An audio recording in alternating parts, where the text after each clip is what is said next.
মধ্যপ্রাচ্যের চলমান উত্তেজনাপূর্ণ পরিস্থিতির মধ্যে যুদ্ধবিরতি প্রতিষ্ঠায় গুরুত্বপূর্ণ ভূমিকা রাখায় পাকিস্তানের প্রশংসা করেছেন ইসলামী প্রজাতন্ত্র ইরানের প্রেসিডেন্ট মাহমুদ পেজেশকিয়ান।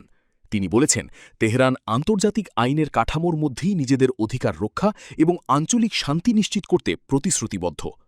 বৃহস্পতিবার তেহরানে পাকিস্তানের সেনাপ্রধান আসিম মুনিরের সঙ্গে বৈঠকে এই মন্তব্য করেন তিনি। বৈঠকে যুদ্ধবিরতি প্রতিষ্ঠা এবং মধ্যস্থতা প্রক্রিয়ায় পাকিস্তানের সক্রিয় ভূমিকার প্রশংসা করেন ইরানি প্রেসিডেন্ট।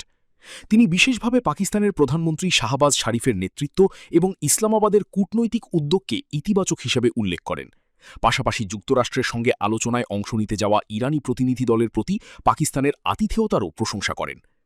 প্রেসিডেন্ট পেজেশকিয়ান বলেন, ইরান মুসলিম বিশ্বের দেশগুলোকে ভাই হিসাবে দেখে এবং এই নীতি ইসলামের নবী মুহাম্মদ সাল্লাল্লাহু আলাইহি ওয়াসাল্লামের সুন্নাহ থেকে উচ্চারিত। তিনি মুসলিম দেশগুলোর মধ্যে ঐক্য ও সহযোগিতা জোরদারের আহ্বান জানান।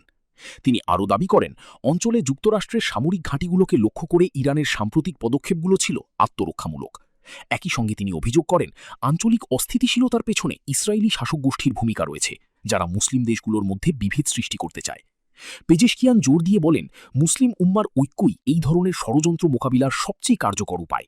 তিনি মনে করেন, ইসলামী দেশগুলোর পারস্পরিক সহযোগিতা অঞ্চলকে যুদ্ধের দিকে ঠেলে দেওয়ার ঝুঁকি কমাবে।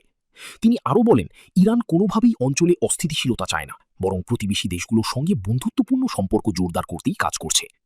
অন্যদিকে বৈঠকে পাকিস্তানের সেনাপ্রধান আসিম মুনির ইরানের আতিথেয়তার প্রশংসা করেন এবং চলমান সংঘাতে নিহতদের